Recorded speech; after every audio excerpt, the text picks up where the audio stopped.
meeting. We have quite a long agenda today, so we'll be head for 4 o'clock tea break. Okay, do you have any apologies for absence? Provost, apologies from Councillor Montgomery and Mr Hayes. Order of business is as printed in the agenda, Provost. If during any of the items on the agenda you have anything to declare, please do so. Provost? Declarations of interest currently, or? So, any items on the agenda, Councillor? Do you wish to declare now? Yeah. Okay. So, for item 7, pre-election publicity guidance, as a candidate in the election, I believe I have a non-financial interest, and so would intend to leave the room when that is being discussed.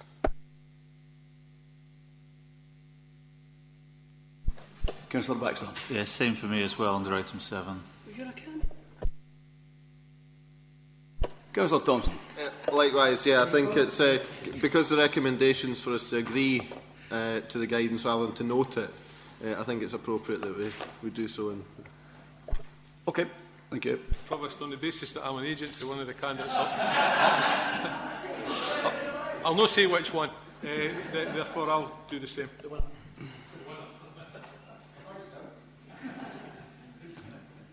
Will we quote it for item 7, yeah? Thank you.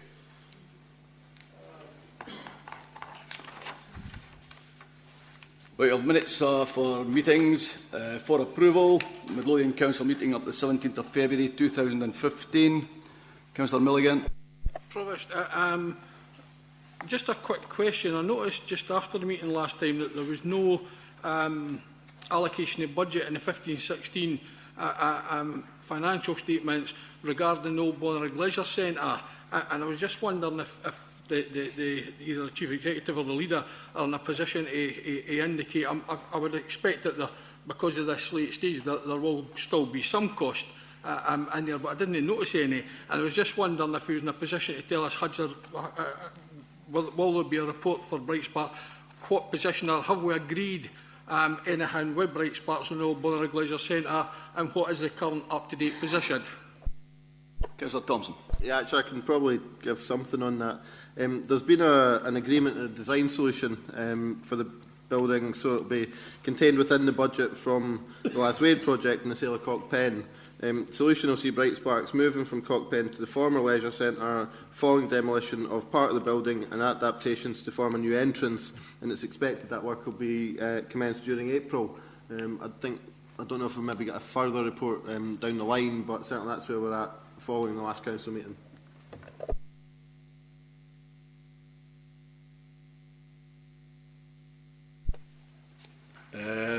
Meetings for noting and consideration. Cabinet on the 13th of January 2015. Planning Committee, the 13th of January 2015. General Purposes Committee, 6th of January 2015. Local Review Body, 20th of January 2015. Performance Review and Scrutiny Committee, 20th of January 2015. Audit Committee, 3rd of February 2015. Safer Communities Board, 2nd of December 2014. Okay.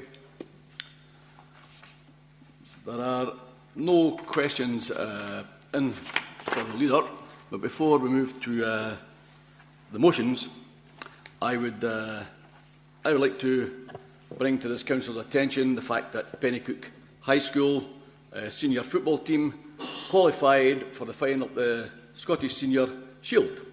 I would like this council's approval to send a letter of congratulations to the team and to the coaches on their remarkable achievement. Okay, is that accepted? Thank you.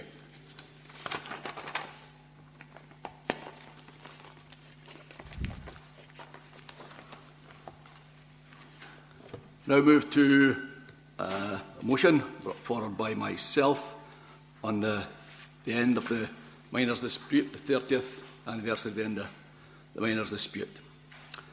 I would like this as a council to reflect on and to remember the hardships faced by the miners, not just during the dispute, but in the aftermath of the dispute. Poverty was an inevitable consequence of pit closures. In some areas, never recovered. Thatcher, no content with defeating the miners, using the might of the British state, wanted to humiliate them by denying their family welfare benefits.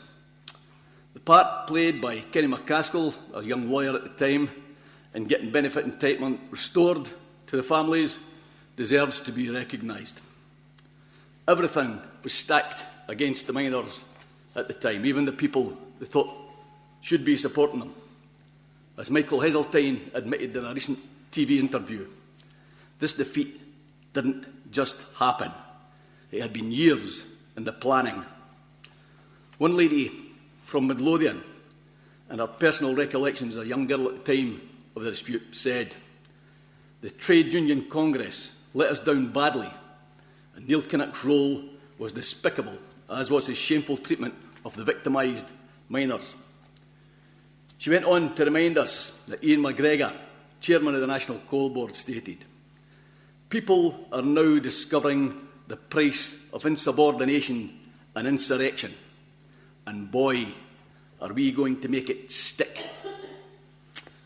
And what awaited Scotland and the miners was devastation and years of Thatcherism. And it continues today in poverty and food banks. Please support. Thank you. Councillor Bryant. Thank you, Provost. I met Mick McGahey with my brother-in-law, Dodd Crawford, over 30 years ago, and I found him a very honest, straightforward man. And I believe that had he been the chair of the NUM instead of Scarborough, things might have turned out differently. I also would like to add that I think this council should write to Kenny McCaskill and thank him for getting the benefit entitlements to which the miners' families were entitled to. Thank you. Councillor Bennett. Chair, I'm not opposing the motion, but I don't think it goes far enough, and I've submitted amendment if you want to distribute it.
Okay, Councillor Bennett. Thanks, Joe. And no way am I opposing this motion. I want to make that clear right from the start. But I didn't think it goes far enough, and I'm saying that as a former official during the miners' strike, because recently we've heard of the under the 30-year rule for the Commons, the House of Commons Cabinet Committee, that the strike in Scotland wasn't being controlled. The police in Scotland, wasn't being controlled by the Scottish Police Force, it was being controlled by Westminster, and that's quite clear in the reports. And if you go into the position that in Scotland, and the motion speaks for itself, that we're crying for an inquiry, a Hillsborough-type inquiry, into the policing in Scotland during the 84-85 miners' strike, in light of the new evidence on the 30-year rule. That wasn't there the last time we discussed this. In Scotland, there were more arrests than anywhere else in the British coalfield. There was over 200 sacked. And I can tell you here now, for the records, I've had reports from former mine managers they're all sitting there with the NUM solicitors waiting on an inquiry, and they will then become, and the people will be able to see that what was actually says. But During the miners' strike, most of the arrests were in Bilson Glen Colliery. There was miners up for Northumberland, there was miners there for Durham. Some of them were arrested. None of them were sacked. No miners in Durham was sacked, no miners in Northumberland was sacked, but over 200 was sacked in Scotland. And that didn't come from Westminster, by the way. That came from Albert Wheeler, who was the director of Scottish Coal. We've seen that whole period of Thatcherism was an evil and mise in what happened in British society. We now see the victims of Jimmy Savile, Rolf Harris, Stuart Hall, Gary Glitter, now getting some justice, that the truth's now coming out just what type of people they were. And now, well, unfortunately no for Savile, because he's passed away before it's happened. But even last week, Cyril Smith, the police wanted to report him. He was stopped by the government because he was involved in a paedophile ring. And that's everything's orchestrated from the Westminster government. We've seen the Hillsborough inquiry, which has been going on, where tragically 69 people lost their life. And at last, the police have held their hand up and stated that they told a pack of lies during that previous inquiry into the Hillsborough disaster. And if they lied in Yorkshire, they lied in Scotland. We've also got the inquiry taking place at Orgreave, where there were mass arrests but no charges. All the charges were dropped because the police fabricated evidence. That happened in Scotland. That also happened in Scotland. It was directed by Number 10. MI5, just in January, we got word out that trade union officials' phones was tapped because they were a threat to national security. I've not heard as much nonsense in my life. And we've now got the position where the police have admitted lying at Hillsborough. I would ask the Scottish Government to agree to a Hillsborough-style inquiry into the policing during the miners' strike, because I'm quite sure the truth will come out that it wasn't the Scottish Police that was directing it. It was indeed being directed by Number 10. And I ask you to support the amendment. I'm happy to accept the amendment, but I'm also happy to other members have their say. Okay, Margot. Thank you, Provost. Happy to support the amendment. Also happy to support some of the actual motion to the Council. As the widow of a striking miner and actively involved in the strike myself, working with families to try and, obviously, we didn't have food banks then, but we obviously had kitchens, and trying to feed the families of striking miners and trying to keep them together and keep the morale up as best we can. But on the issue of a Hillsborough-style inquiry, I think it's very important that we try and get justice. It's 30 years on, and some of the men that were sacked at that particular time have passed away. So they need to get justice for them and for their families. So I'm happy to second. Okay, we're happy to accept the motion, and we're also happy to accept Councillor Bryant's proposal. I write to Kenny McCaskill and thank him for the part he played in restoring the benefits to the miners and their families. Yeah? Okay, thank you.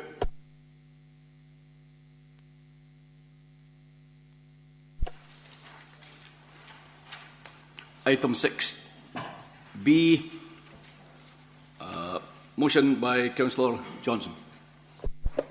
I would ask fellow councillors to support this, because I believe it's wrong to be critical of a person due to their gender or desire to work in a particular field, including politics. And I think we should encourage equal participation in politics for all and avoid anyone in any walk of life being victimised. As we're all well-kempt faces in our communities, I think that we should be leading examples of promoting parity. Thank you. Councillor Rosie. Thanks, Provost. Yeah, I'm happy to support Kath with this motion, and I think that anything that discourages women from participating and playing a role in politics has to be challenged. It's amazing how comments are always made on women's form of dress, and they're regularly made, and you rarely see a man's dress sense being challenged in politics, and maybe that's just as well. But women should be encouraged, and any obstacles to that has to be removed. So I'm happy to, great pleasure in supporting this motion. Councillor Constable. Thank you, Provost. Yes, and also supporting this motion, I'd like to inform Council that this issue came up at Cosla Convention, where the proposal was to amend the constitution of Cosla to accommodate gender equality. This was vehemently opposed by the Tories and the independent group. So an unusual event took place where the SNP group voted with the Labour group to carry the motion. So gender equality now exists in Cosla.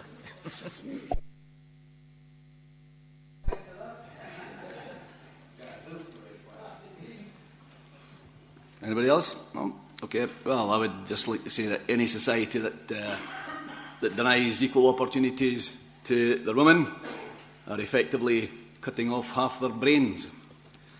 Motion's passed. Item 6C. Motion by Councillor Owen Thompson. Yeah, Provost, obviously, just prior to moving to the motion itself, can I ask if Council are content to accept a suspension of standing orders to enable consideration? Council happy to do so.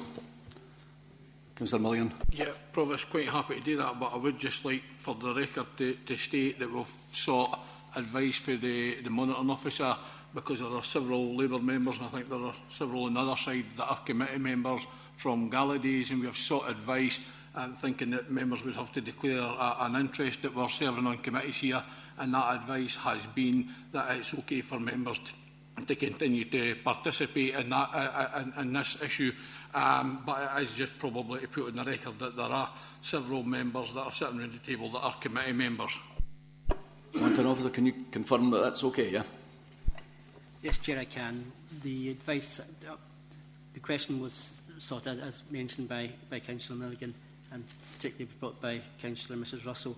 However, as previously stated, that the Code of Conduct allows matters to be grants to be considered at a strategic level without a declaration of interest. If it comes down to individual grants, then the members should quite rightly declare an interest in taking part in the proceedings. But when a block of grants are looked at a strategic level, then it's quite permissible for the members to consider them.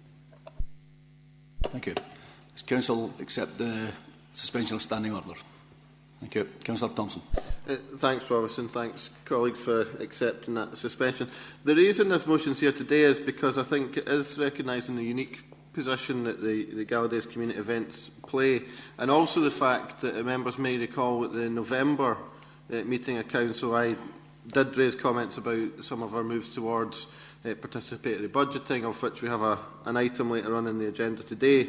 And certainly, to my mind, Gallaudet and community events were one of the aspects that we would be looking to see included in any move down that path. On that basis, obviously, I think there is a unique scenario here that I think probably quite rightly recognises the difference that we have when looking at these type of events. And for that reason, the motion's seeking to agree to reinstate the grants to these groupings and events at 2/3 level of 2014 as a transition measure until the point that we are into a process of participatory budgeting. I think clearly the Gallaudet and events are hugely successful events in all of our communities and have the support, and really only happen due to the time and effort of the unpaid volunteers who give up their many hours to put these events on and create such a significant event in many of our communities. I think, another, aside from this, obviously, there, maybe to pick up onto a later item as well, obviously there is the small grants that many of these groups may also look to apply for. I am very keen to keep this very separate from the grants process, because I'm looking at them in a very different way. But the conditions around small grants, obviously officers are already looking at how these can be reviewed as we enhance and develop that process as we go forward into future years. But really, the motion speaks for itself. It's a fairly straightforward statement, and simply ask Council for support. Thank you. Councillor Constable. Thank you. Very happy to second this. The important word to me in this motion is the unique position. These are very characteristic of our communities. It's one of the things that makes us all proud to come from Midlothian. I'm very glad to see that they've been protected in this way.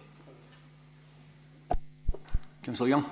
Yeah, I think there'd be a great deal of support for the warm words for Galladays, and certainly from this side of the table, their unique position in the community. But we do have an amendment to the motion, which I have copies of, which I would ask if that could be distributed at this time. I've got them here. Sorry, I forgot to bring them to the front earlier. Yeah, exactly.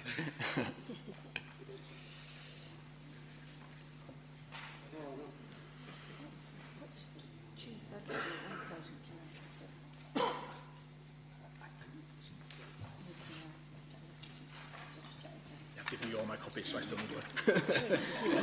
Yeah, exactly.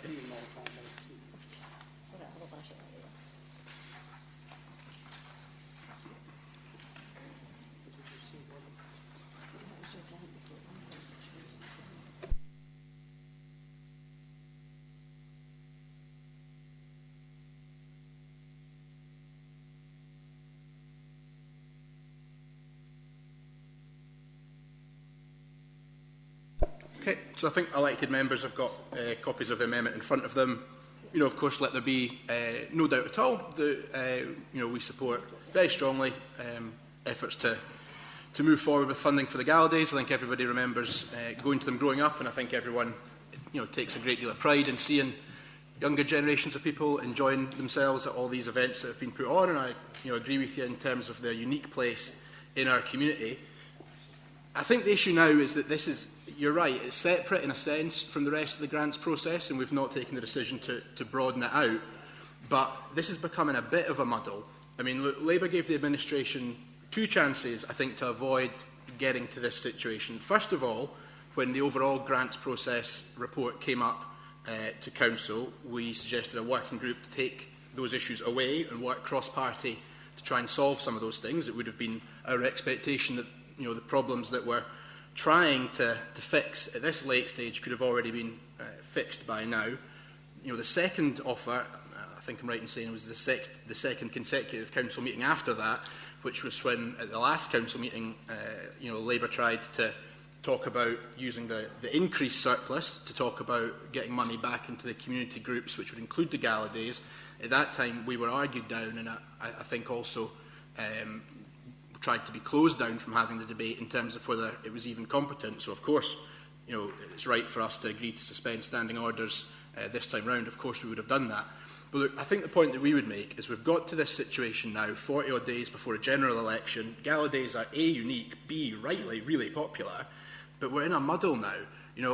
The glaring problem just at this motion is that, in fact, to reinstate the 2/3 level compared to 2014 levels, anecdotally, we've heard from some Galladays that that would in fact be a reduction from their current award level. So, of course, that in itself cannot stand. But there's also the slightly wider point about it being a sticking plaster for 1 year only. Now, I know we're moving to the process that you talk about, but until that process happens, let's set it at the full award amount from 2014 going forward. And if the administration wants to show commitment to Galladays and not just commitment to a good news story 40 days before the election, then, join us in supporting this amendment, support the Galladays, give them a bit of sustainability going forward, a bit of confidence that Council's behind them, which I think is what they deserve, and join with us in supporting the amendment and passing this measure that Galladays deserve. Councillor Milligan. Yeah, very similarly, I wholeheartedly agree with Owen that Galladays community events play a major part in your communities.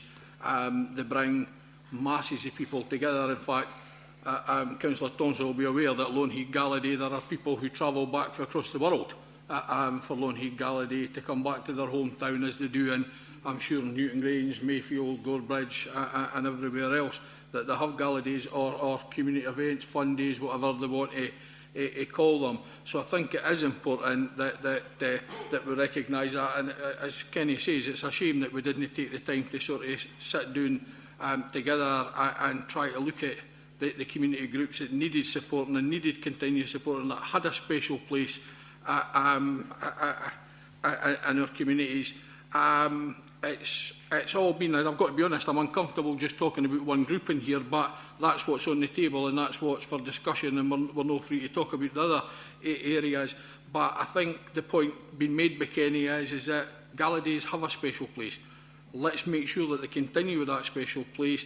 You can see the amendment which talks about replacing the funding fully and keeps it going year after year. If there's another way of funding gala days in later years, then let's look at that in later years. But at this time, let's put back certainty to gala days that they will continue to have support. We're also aware that there are some gala days now being told, for example, that for their gala day, if they have a building on that day, they're going to have to pay rental for it. Now, that's something that wasn't planned in the review fees and charges, where effectively we talked about gala days getting free lets, and it clearly talks about gala days getting free lets. However, it then goes on to contradict itself later on and naming a group of establishments that they'll not get the free lets in.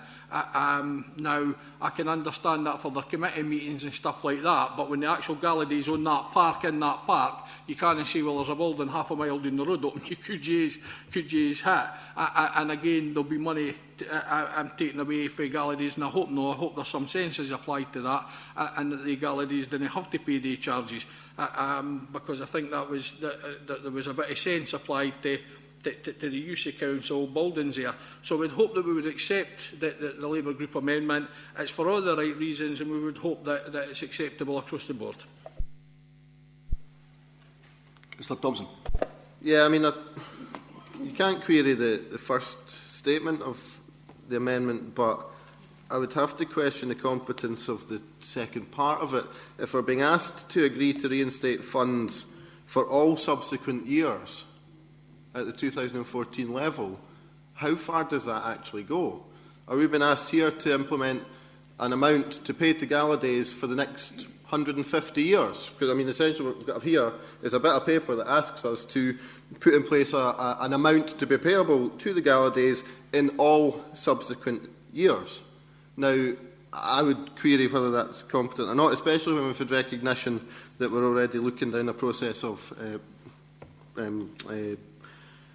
community budgeting. They also, as I heard Councillor Milligan make mention of reviewing this in later years, but in fact that's not what the motion here talks about. So we can't talk about reviewing it in future years while at the same time saying that these funds should remain in place for subsequent years. I mean, I think it's certainly query the competence of that. It's simply not practical to apply that in any shape or form. And I heard Councillor Young talking about the attempts to review process previously. That was to review the whole grants process. At no time did the Labour Group simply identify galas and events as a unique part of that. So I understand what Councillor Young's trying to do, but it's not quite the same thing that we're talking about here. So for that reason, this is not an amendment that, one, I think is competent, or two, that I could ever possibly support, given that it's talking about putting in place a level of funding for all future years. Councillor Baxter. Thank you, Provost. Can I ask for an indication from officials what the financial impact of the difference between the motion and the amendment is on the revenue budget?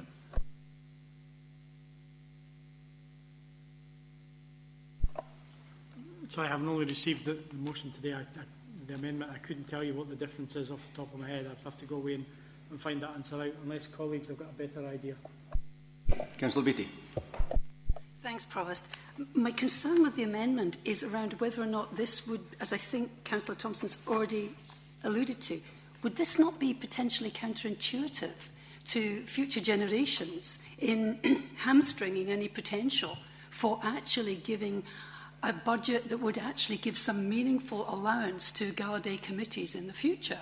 We could end up in a position going forward, just potentially, period of inflation, even at the present levels, could render this, with gala days, being absolutely unable to function on such a relatively small budget against what is then the cost of living. So it seems to me, taking on from the position that I think the leaders of the council is giving to us, is quite simply, this is to do a potentially serious disservice to gala days and gala day committees around Midlothian. Did you want to come in there, Mr Blair? I was just thinking aloud in response to the error question. If the motion as submitted at 2/3, I think the increased spend would be in the region of £45,000 from a rough calculation. Councillor Baxter, you want to come back on that? Yeah, so that's the difference between the motion and the amendment, which seems to me... No. To be clear, that's the difference from a rough calculation top of my head from what was approved to capping the Gallaudet grants at 2/3 as set out in the motion. Do we know what the difference is between that and reverting to the 2014 budget?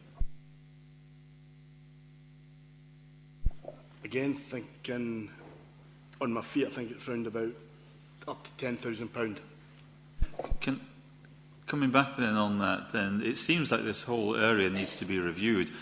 I would suggest that to avoid all the issues which have been raised on both sides, an amendment to simply remove the words 2/3 of from the original motion, I think would resolve the matter that the Labour Group want resolved, and at the same time allay the concerns of the Leader of the Council.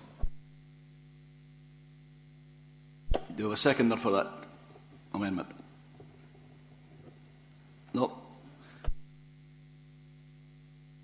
Councillor Young. Well, look, I have to congratulate Councillor Beattie on the verbal acrobatics. The choice is pretty clear. We're either reinstating funds at 2/3 of the level or reinstating funds at the full level of 2014. So, you know, there can be choice on both sides, but there is quite a clear choice. To come back on Owen's point, just to, you know, you're right. The offer when the grants package came up was to have a working group that would have, of course, included Gallaudet, but among other things, because there would have been a working group that would have, you know, operated constructively across parties, I would have thought would have gotten to a solution by this point that we could have all been happy with. And look, this point about future years is because just now, in the absence of a firm decision being taken by Council about what will happen, we're creating uncertainty for Gallaudet by saying, well, we'll give you 2/3 of 2014 funding, but only for a year. So what we're saying is give them certainty. If a future Council decision comes along and changes that, I'm quite certain that it's competent to say that that's the plan for the future, and then you can create, you know, either this Council or a future Council can update that when it comes in front of us. But, of course, the important point that we shouldn't miss is that the motion in front of us talks about 2/3 of 2014 levels. Now, we haven't dealt with the fact, none of the proposers have dealt with the fact that for some Gallaudets, 2/3 of 2014 level is less than what they're currently sitting with as an offer in front of them. So there isn't even any language in the motion that would exempt those Gallaudets from that. So, A, you're offering some Gallaudets a cut in this motion. B, you've got a choice. You can vote with us and vote to give them 100% of 2014 levels or 2/3 of 2014 levels. We agree with you about the warm words for Gallaudets. We're saying just come with us for the additional third. We'll all, you know, back Gallaudets together and give them the wholehearted support from across Council that they deserve. But we would definitely want to go much further than the motion, which is why we're asking you to support the amendment. Are you then amending your amendment? No. Councillor Milligan. Yeah, thank you. It is just a play on words, and I'm surprised actually that the SNP group are deciding to go down this line. Playing on words. The reality is, after 6 weeks, you can come back to revisit funding package. 6 months, sorry, you can come back to revisit any decisions taken in the Council. And indeed, it's only 6 weeks since we decided that that's what budgets are going to be. It's only 6 weeks ago the SNP group there says there's no need to revisit any of these decisions. It's no, 3 months since we talked about we didn't need to all sit down together to look at what the effects this was going to have.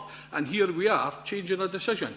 I'm sure the Gallaudet committees, if you ask them tomorrow, do you want the full reinstatement or do you want a 2/3 reinstatement, I'm sure what they'll put their hand out for. If you think there's any of the Gallaudets there who wouldn't take the Labour motion here as opposed to the administration motion, let us ken. Give us a wee shout, because I'm sure we would like to know. Oh, indeed, we do know one or two, actually, who are going to actually lose money out of this. I'm certainly one of the fundies is certainly going to lose out of this. This is a clear-cut attempt to try to get back what your actual aim motion talks about, and that's recognising what Gallaudets are.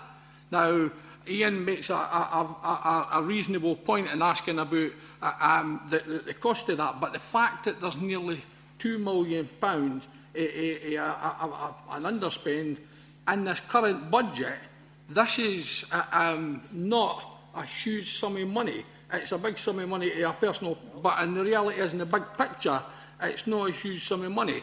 And the reality here is we're being asked to recognise the gala days and what they bring to their communities. And to do that, they need reasonable funding. Councillor Constable. Thank you.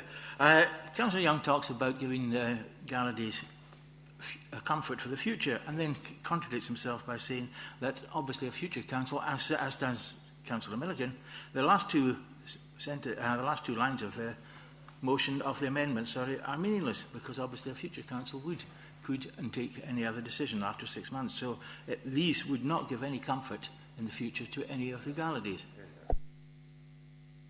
Sorry, and you're just admitting that therefore is not a problem. So this sham that you're coming up with here, where this is a major issue that you can't possibly agree to, you've just admitted is a lot of nonsense.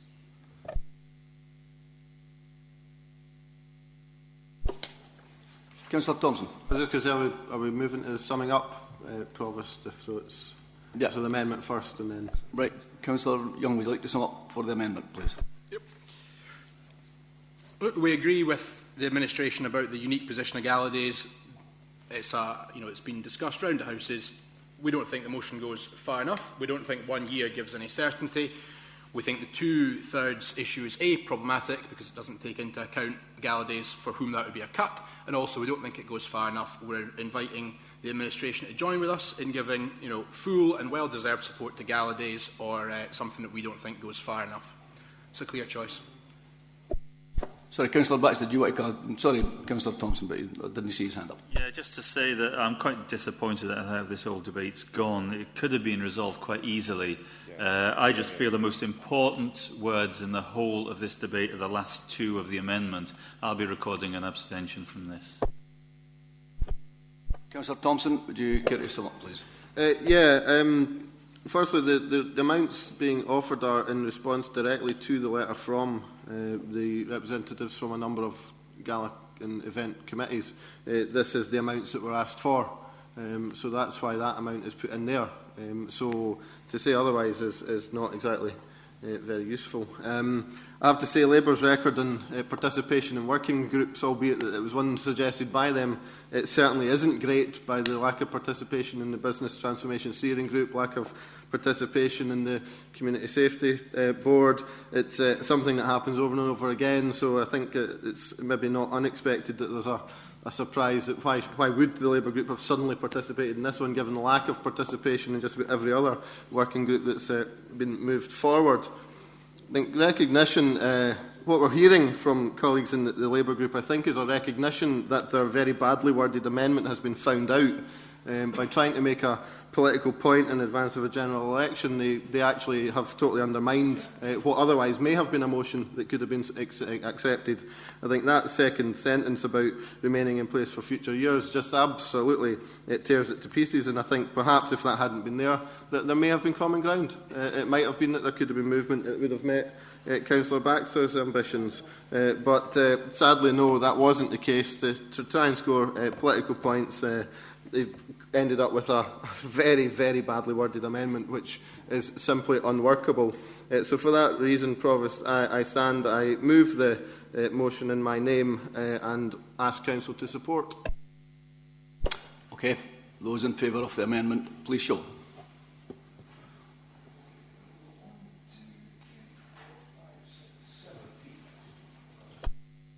Those in favour of the motion, please show.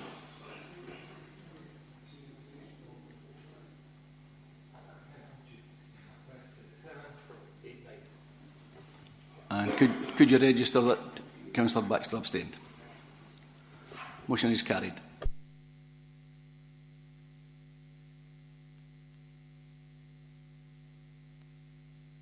Item 6D, a motion by the Labour Group and led by Councillor Pottinger. Thank you, Chair. The motion is in full, and it has been printed and distributed. But it covers the current topics that are out there of working poor. When over 50% of statistics show that there is poverty in households where at least one person is working, is extraordinary. We all thought getting a job would be the end of poverty. But all we're seeing now is people getting jobs and getting forced into contracts and conditions and terms that they never thought would ever be possible. But to keep the job, they've bit their lip and carried on with it. The umbrella companies that take a contract and then don't do the contract and get somebody else to do the contract for them. And we even heard on the news today about workers were saying, I've not been paid the minimum wage. And they said, aye, you have, but you paid for your own uniform. I think it's absolutely disgusting, that somebody would charge somebody for their uniform for a low-paid worker for this kind of circumstances. The news stories continue about the working poor and about the need for the living wage and about the need. The labour and trade union movement is together on getting the living wage extended and extended throughout. And with that, it's going to end up helping to make work pay.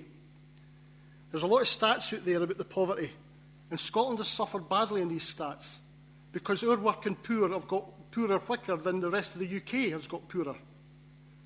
When you get a budget of the Chancellor just last week claiming there's here no poverty, see no poverty, there is no poverty, and everybody's getting better off on average, you can tear that apart and actually show how untrue that is.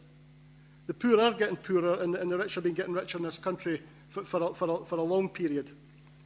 The living wage has helped, and it's going partway towards that.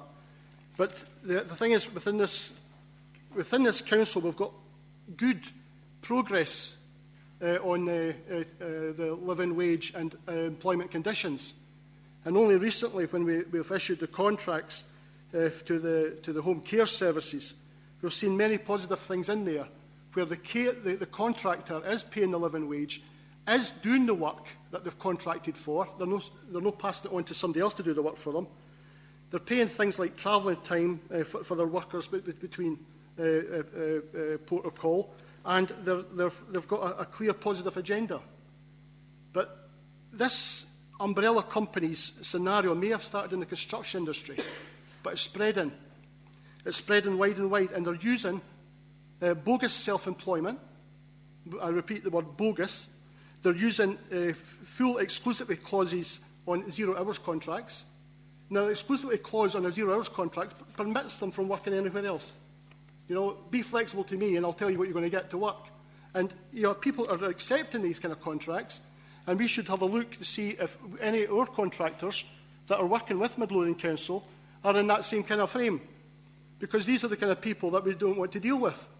We want to make sure that this is enshrined with the Scottish Parliament, that we're not dealing with this criticism. I could read you many more quotes from Alex Neil and from the Scottish Public Information Centre and from Holyrood and from the Child Poverty Action Group. But I think I'd be wasting your time, because I think most of you understand the issues that I'm saying here today. It's the working poor that are getting poorer, and the percentages of that is incredible, and they're using all kind of guises to attack the poorer people, the NI contributions, the rolling up of holidays. Everything is to deny just a basic living wage for people. They're trying to undermine the living wage, and they've been undermining the minimum wage for far too long. And these exploitative companies have to be brought to boot. And I propose that we accept this motion. It's fully within the labour and trade union demands. And my own union, Unite, can tell you many more stats. But it's the Unison stat, I think it's really interesting, that there's an extra 40,000 0 hours contracts in Scotland last year. Extra 40,000 0 hours contracts. That's an incredible rise, because we're now up to 180,000. It's continuing, and it's an attack on the poor. And the only way to get rid of that is to get rid of this current government and move on with fair conditions and employment conditions. I move, Chair. To be seconded by Councillor Young.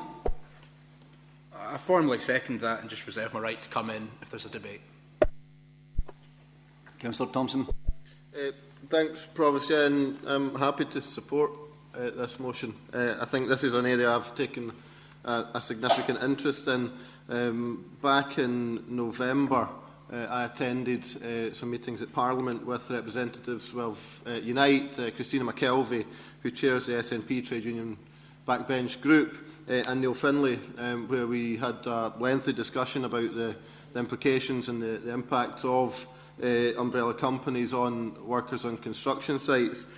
Following that meeting, I did actually come back to the Council and had I note the first bullet point in this motion is to instruct appropriate council officials to investigate, report back on potential use of umbrella companies. That's actually a question I asked back in November, which is particularly useful, I suppose. It wasn't something that at that point that we were keeping a particularly detailed track record on by way of the register we keep. But we are making sure that officers are now going to make sure that there's establish additional fields in the contracts register to make sure that we are collating that information so that we as a council are best placed to deal with any such issues and anything that is within our remit in these matters. So I'm pleased to sort of inform council that that work's already underway and happily moving forward.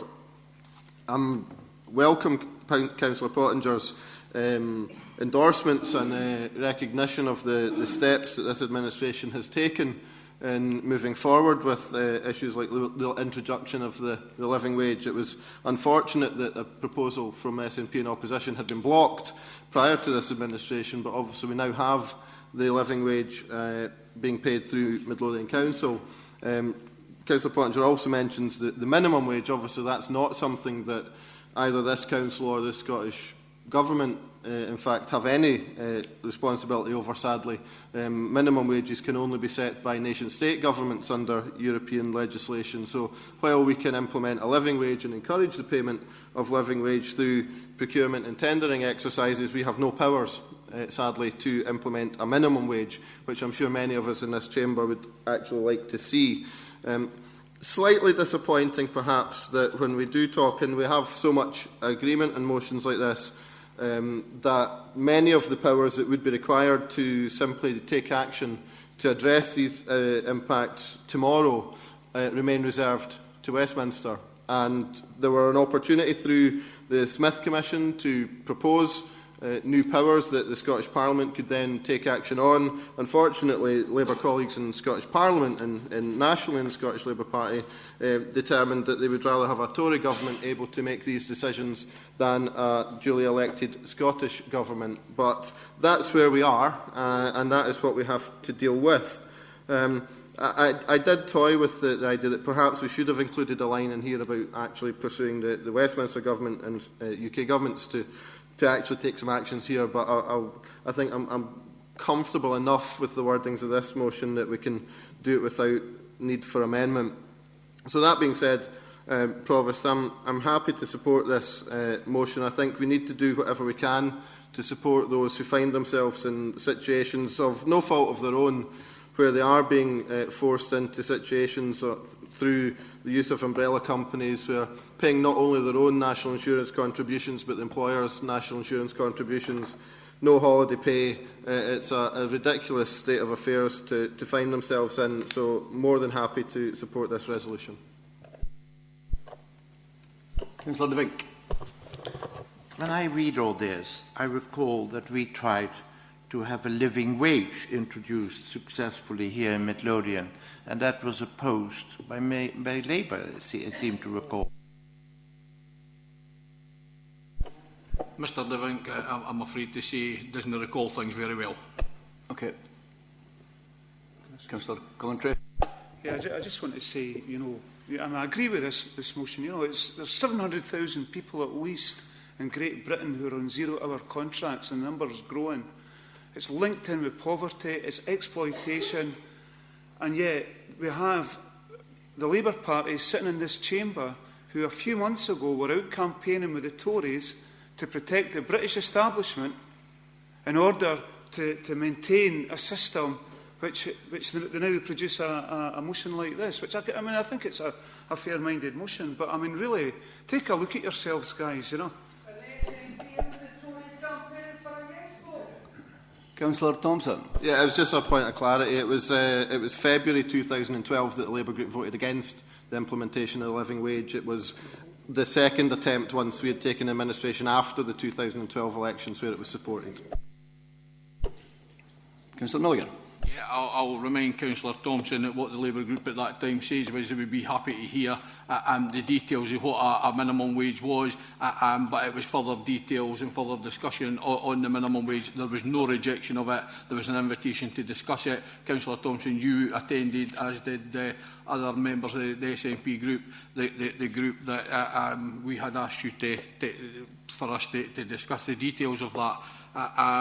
It's quite interesting, and I'm quite disappointed here that something as serious as this. This is about protecting some of the most affected workers in your communities. This is about making sure that they have reasonable rights and reasonable powers to safeguard them from being abused while being in work. It really is disappointing that we're sitting here having stupid political attacks when we should actually be concentrating on a serious issue here, how our workforce is treated. Anybody else? No? Okay. I would have to say that as a building trade worker in my time, I would see these zero-hour contracts on building sites leading to an erosion of health and safety issues which were never very good on building sites. Anyway, the Council happy to pass that motion. Okay, thank you.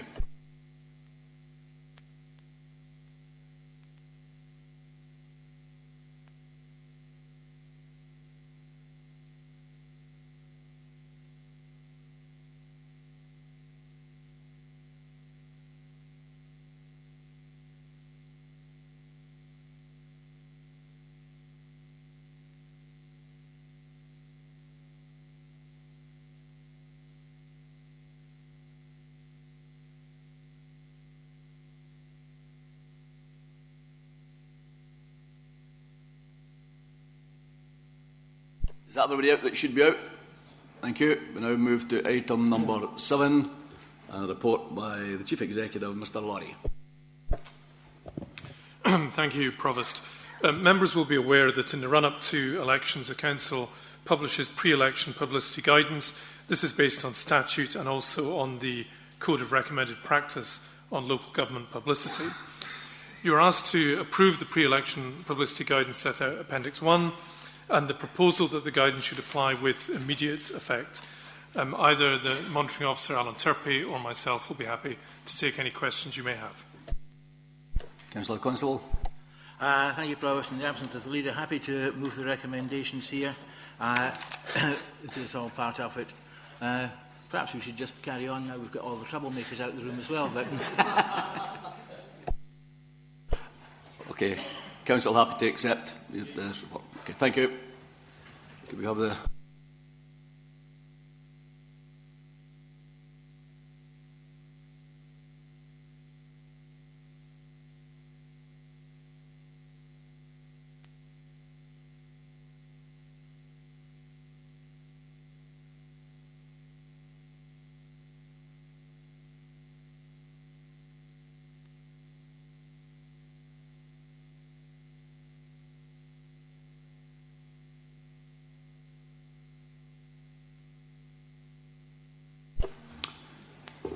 Now move to item number 8, and a report again by the Chief Executive, Mr Laurie. Thank you, Provost. This report seeks Council's approval for the People Strategy for 2015 to 17. The current People Strategy was launched in 2011 to support our aim of developing a supported, engaged and highly performing workforce. Much progress has been made in the period since then, as set out at paragraph 2.2, but significant challenges remain, and the new strategy reflects the current context and the challenges, notably the integration of health and social care. The 2015-17 People's Strategy is set out at Appendix 1. It's been developed on the basis of evidence from employee surveys, employee engagement sessions, the leadership pathway work and external assessments of the Council's performance. Managers, employees and trade unions have been consulted and involved in its development. There are two elements of the strategy I would particularly wish to draw to the attention of elected members. Firstly, at paragraph 3.3, and as detailed on page 39 of your agenda in the appendix, the employee proposition, the experience offered by us as an employer in exchange for the productivity and performance of an employee. And this is, I think, at the heart of what we're trying to achieve here. And secondly, at paragraph 3.4, the three strategic purposes to attract, engage and retain our workforce, to make sure our organisation is fit for the future and to develop our talent. And other key elements of the work to be done are set out in paragraphs 3.5 to 3.9. In terms of resources, at paragraph 4.1, the People's Strategy will be delivered within current resources, and the recommendations for you at paragraph 5 are to note the strategic aims of the People's Strategy as set out in section 3.4 and to approve the People's Strategy 2015-17. Thank you. Councillor Thompson. Thanks, Provost Chair. Obviously, as a council, the people, our staff, are our greatest asset, and we're very fortunate in Midlothian to have so many people doing amazing jobs in all shapes and sizes across the council and the services we deliver. I think the strategy that we have in front of us helps to work with and support development and aid for our staff, and other than to simply note that, I would move the recommendations. Okay, Council happy to note and approve this report. Thank you.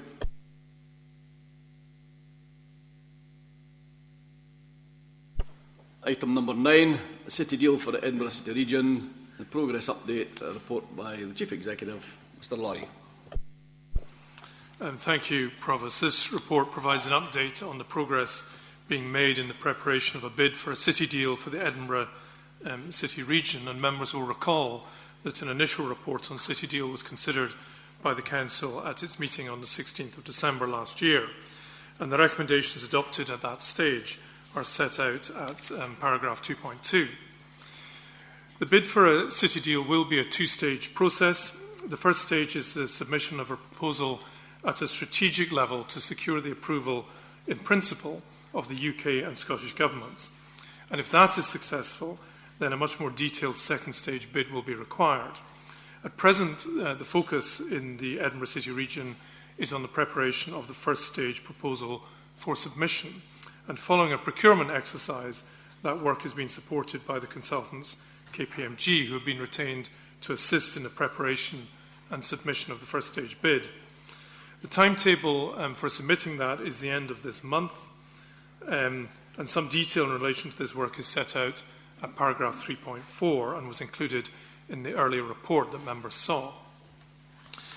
Given the urgency of the timetable for submission of the Stage 1 bid, this report is recommending that myself as Chief Executive, in consultation with the Council Leader, be authorised to act on behalf of the Council at the City Deal Leaders Group in agreeing in the content of the bid submission.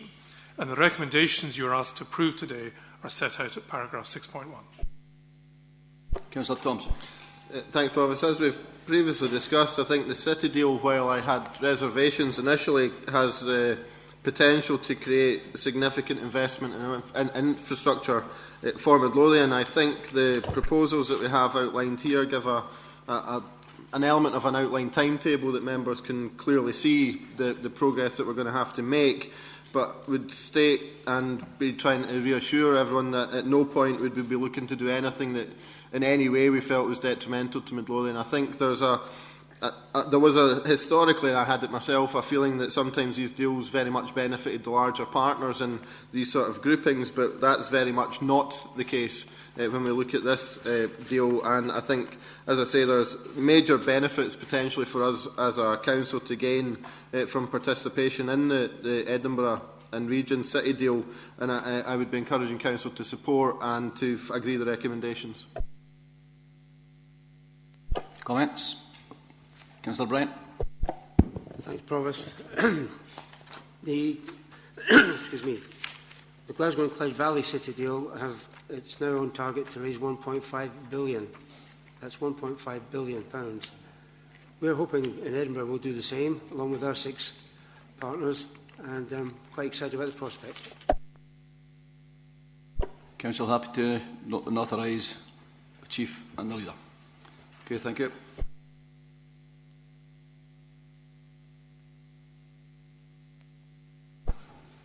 Item number 10, integration of health and social care, integration schemes, report by Evelyn McHugh. Thank you, Provost. And this report seeks approval for the integration scheme final prior to its submission to Scottish Government for approval. Members will recall that the draft scheme came to Council in December for approval before it went out to consultation.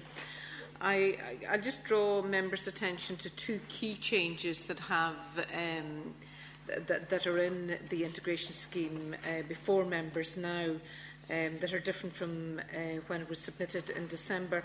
The first one is highlighted in paragraph 2.5. NHS Lothian has decided that 2.6. NHS Lothian has decided that it wishes to delegate the functions of school nursing and health visiting to the IJB. The reason why they want to do that is they want to make sure that health visiting and school nursing stays firmly rooted with the local primary care team. You will recall, and it's highlighted in paragraph 2.3, that there had been an earlier decision in NHS Lothian that GP practices, ophthalmic services, pharmaceutical services, etc., because they're all birth-to-death services, that it makes sense for the services for children and young people under 18 to remain with the IGB, and a similar decision has been made in relation to school nursing and health visiting. Obviously, the focus of the work will very much be, while rooted with the primary care team, will be working with children and families, colleagues and education in relation to service delivery. The other key development is in paragraphs 2.7, 2.8. Since the development of the draft scheme, there's been more guidance from Scottish Government in relation to the role of the IJB in relation to the operational oversight of service delivery. The IJB is primarily a strategic body, but it is responsible for the functions that are delegated to it, but it doesn't employ any staff, and it needs to rely on both the Council and the Health Board to deliver the services that are required under those functions. So, in effect, the Council and the Health Board will remain legally responsible for the delivery of services. However, the Scottish Government is very clear that the IJB will have a role in relation to operational oversight. So we need to ensure that the governance arrangements are shared between the 3 bodies. And what is proposed in the integration scheme is highlighted at the bottom of 2.8 in order to ensure that we get that integration, and that's really that there is the terms of reference and membership of the relevant committees of both the Council and the Health Board are reviewed in order to incorporate the role of the IJB. And the other one is that we set up a working group, NHS Lothian-wide, to look with the 4 IJBs and NHS Lothian to look at the best arrangements for this area going forward. The integration scheme has been to Scottish Government on an informal basis. The feedback we've got from it is that they're comfortable with it in relation to the requirements of their legislation. So we don't anticipate any more changes to it, but if there are any minor changes required, Council is asked to consider delegating responsibility for that to the Chief Executive.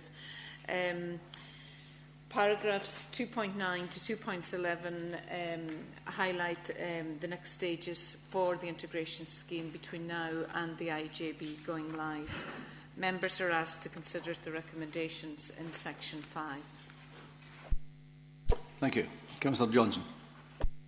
Thank you very much. I support the recommendations to Council, which also includes the changes to health visit and school nursing and the birth to death services.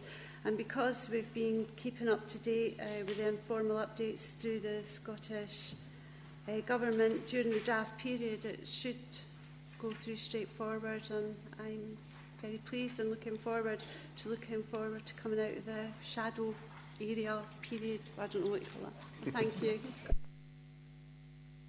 Comments, questions? Councillor Pottinger. Thanks for remembering my name. Councillor Bryan. Yes, it's great to see this coming together, and we're working to our timetables and our agendas on this, because this is a big piece of work to bring these two services together. And there's been a lot of debate and a lot of good consultation as well on our draft policies. And there's been quite a bit of input into this, and the NHS obviously is on board with this integration, and they're working to their agendas as well. And we have their more information on their integrated services. We've had lots of good presentations on this to the Council. We've had good information within the joint board itself, and lots of even quality visits and quality information has been coming to the shadow board, and all this has helped us prepare this document. And when we get the integration completed, we'll get down to the issues, you know, because there's a lot of issues in there and a lot of priorities that people want to put on, but not at this stage. This is just purely the documentations all basically coming together for approval, and I really welcome it coming together now, because there's a lot of issues at the back of this that hopefully integration can resolve. And obviously thank all the officers that have been involved in this process, and I know a lot of them have had their hands full with all this form filling and consultation exercise, and I really think it's a very worthwhile document. Thank you. Happy to agree this report. Thank you.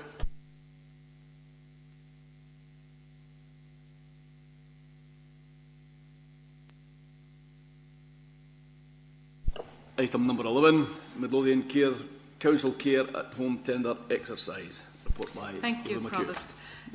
This report seeks to advise Council of the outcome of the tender exercise for the procurement of care at home services for older people and the implications of the new contract. Section 2 highlights the background to this contracting process and the work that has been going on in consultation with other partners around developing the specification and ensuring that we're drawing on not just the learning from our own experience, of which there has been a considerable amount, but also national research in terms of what works and how we get it right in relation to the delivery of this service to deliver the best outcomes and make sure that we have the best quality service that we can.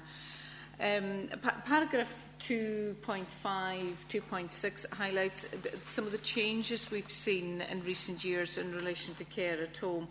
We've seen some significant changes, particularly in relation to the way that we're managing discharge from hospital to make sure that older people from Midlothian, that we get them back home to the best arrangement that we can as quickly as possible. And we're seeing an improved performance in that area, but it is one that we will need to continue to work at. We're also seeing changes in relation to how we are using our care home places, where despite the growing demographics, we're seeing a reduced reliance on care home places. And probably what's more significant is we're seeing people are going to care homes for a much shorter period of time, and that means that we're able to support people to stay at home and be supported in their own house for a much longer period of time. And at the end of the day, that is dependent not just on the effort of many family carers, but also on how good and how well we're able to deliver those critical care at home services. The other big changes we've seen is around the importance of reablement and everything that we're doing, supporting people to be as well as they can be, rather than encouraging dependency. So it's about that positive approach to later life.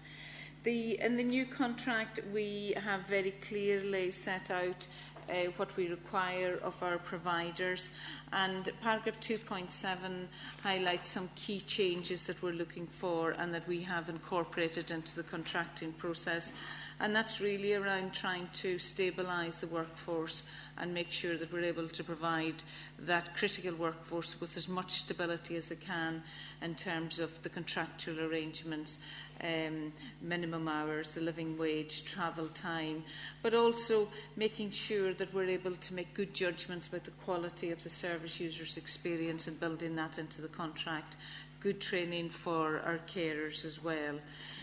In terms of our providers, it is obviously a competitive area, and during a contractual process they are needing to compete with each other to evidence who's best placed to meet our requirements. But in terms of going forward, what we're looking for is collaboration. We're expecting providers to work with each other because there's a limited workforce out there, so it's how they all work together to support as many people as possible to work in the care industry, because our challenge isn't just about finance. Our challenge is also about people being willing and able with the right attitudes to work in care. So we're needing providers to collaborate with us and with each other and with our health colleagues around that. So that's one of the big changes that we're looking for. We're also looking for them to be much more person-centred. This area of care has been very task-orientated, but it's how we get that shift to get it right around every individual. And the other one really is around how we together going forward can develop good career pathways for our carers. So those are all areas, and that's the agenda that we've set out for our new providers in terms of what we want from them. 2.9 highlights the providers that have been successful. 2 of them are already providing for us, so that eases somewhat the issues around the transitional arrangements. Going forward, paragraph 3.1 highlights the resource implication. It is an area of increased spend, and obviously these new contractual arrangements, we are anticipating further increases in terms of spend because of the new conditions for staff, etc.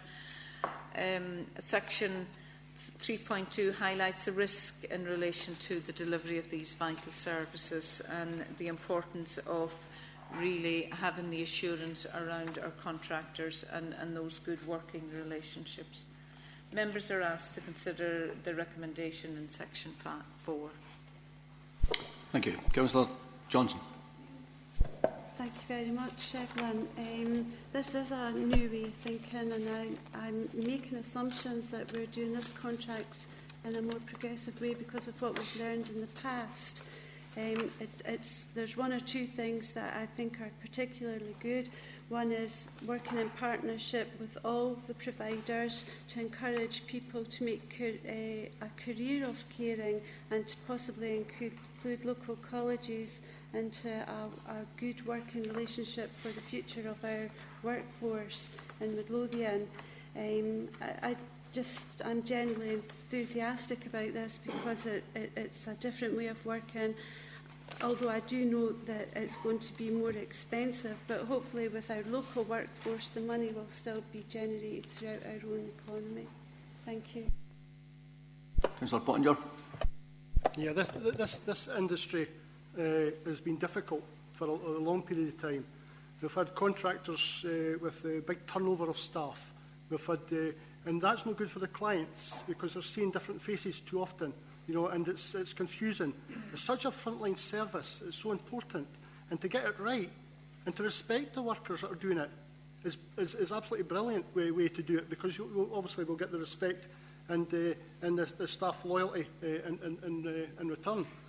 But when you're dealing with the vulnerable people, and you know that you're getting your travel time now. I've mentioned this earlier. You're getting your guaranteed, got your living wage, and you're guaranteed the minimum hours. You know, this industry has never been like that, you know, in the past. It's always been money, just you only get paid when you're in actually that person's house. You know, and the 15-minute visit scenarios wasn't, you know, there wasn't getting enough of them to make up, you know, a proper wage. But it's good that that we've got this reorganised and working with these 3 new contractors. It is given a clear direction, you know, in the way we're going forward, and it's good that all these subcontractors have embraced, you know, willingly embraced these terms and conditions, and they are doing the work themselves. So there's no third party involved here either. You know, they're not an umbrella companies. These are the contractors that will be doing the work here, and I think it's excellent to have this report here today. Thanks. Happy to note the progress in this report. Okay, thank you.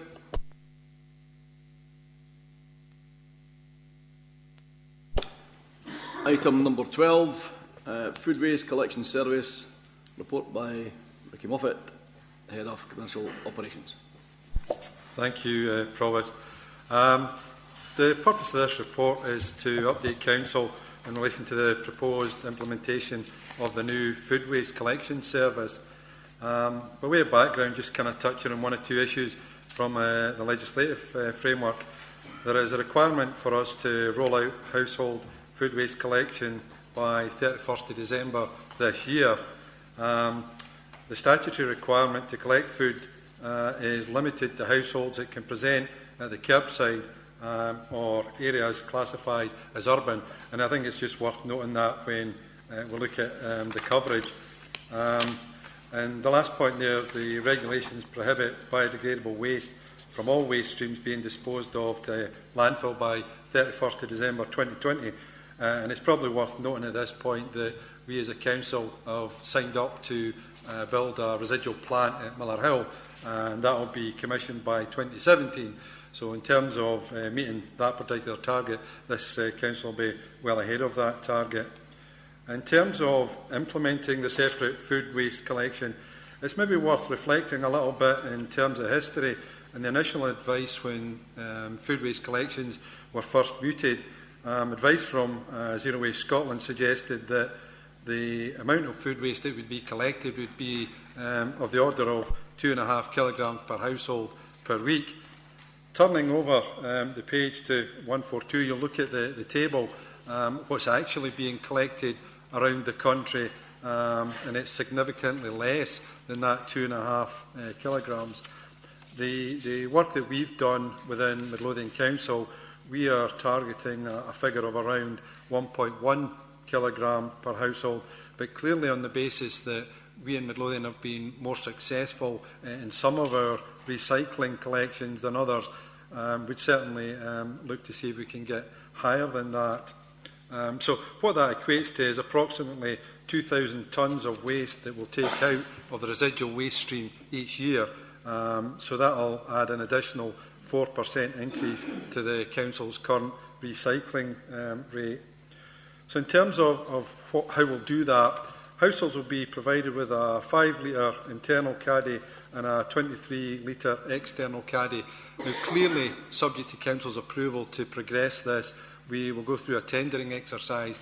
And for members' interest, up on the right-hand side there's a couple of examples of the types of caddies that are currently being used by adjacent authorities, both in terms of the one that goes inside the house and the one that will be presented at the curbside. In terms of the routes and the vehicles, we'll be adopting a 4-route system. And again, under 2.4, I highlight what some of the other councils have done, some of the average route sizes. Again, on my left on the notice board, you'll see details of the leaflet that will go to households, telling them exactly what the food waste collection service means to them, and also a couple of indicative photographs of the type of vehicles that we will be purchasing. So in Midlothian we'll have 4 routes, and it will be a driver plus 2, and the average will be approximately 2,000 households per route. At this stage, outlying areas with a rural postcode will not be provided with a food waste collection. Some of the small villages that will come within that kind of description are listed there in the west and the east of Midlothian, and we highlight some of the numbers that we will actually be collecting from. Turning over the page to 144, just highlight there that we have got a food waste facility. I visited it about 3 weeks ago, and it's well underway. It's almost at the point of completion. There will be trials in early September to commission the plant so that it's fully operational by the time that our collections start. And just for members' interest, if anybody would like to go and have a site visit to the plant, either before it becomes operational or indeed once it's operational, happy to put that in place if you let me know. In 2.6, I just highlight some of the things that we'll do to promote the food waste service, and that builds on some of the things that we've done in the past. For example, when we introduced normal recycling, and that worked pretty well. So turning to the recommendations, Council is asked to agree the arrangements being put in place to allow for the introduction of food waste collections by the end of this year. Councillor Rossi. Thanks, Provost. Thanks for that, Ricky. I welcome this report and note that the waste collection service is on target to commence in December 2015. And it's good to know that Midlothian will be covering some communities such as, like say, Roslin, Bilston, Rosewell, Danderhall, and that which do not need to be covered under the Scottish Government guidance, but we've managed to get that fitted in, as they are large communities within Midlothian, and they are because they have what is considered to be rural postcodes. Ricky, can I ask you a couple of questions here? Do you know where Midlothian is sitting in comparison with other councils as regards the coverage that we're going to do? Do you know any figures in comparison? I don't know if you want the other one just now and anything. Do the two. And how do you expect our food waste collection to compare with our recycling collections?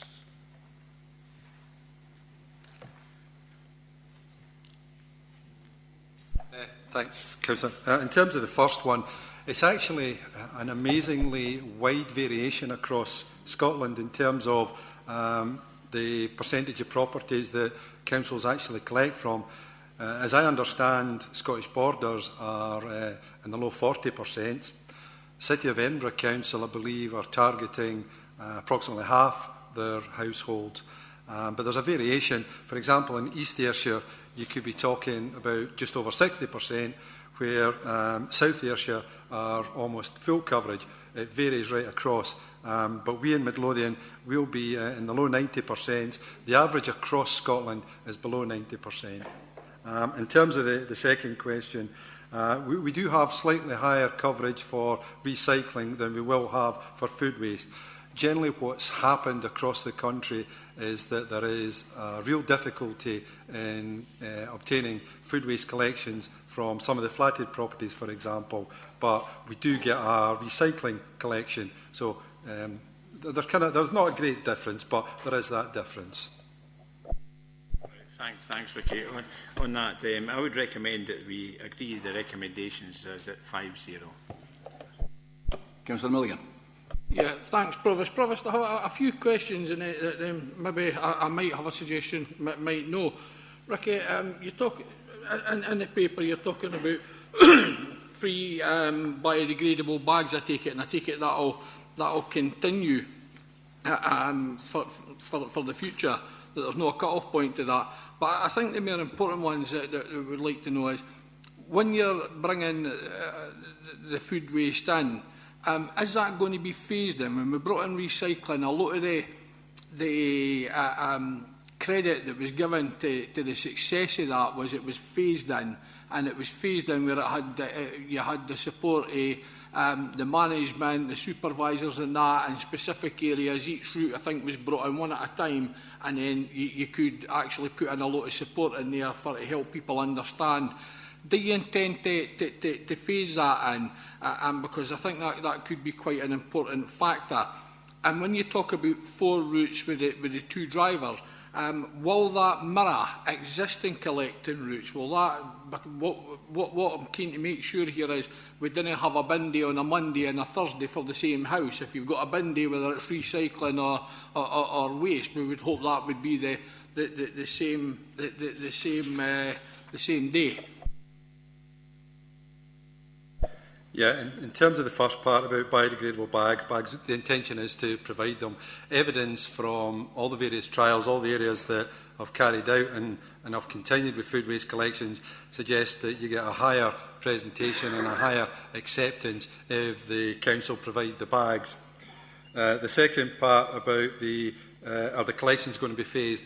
Yes, it's going to be over a 4-week period, and I would agree with you that when we did the blue bin recycling and we phased it in, worked well. And when we've talked about the introduction of the food waste collections, there's been widespread support that that would be a better way of doing it. So that's exactly what we will be doing.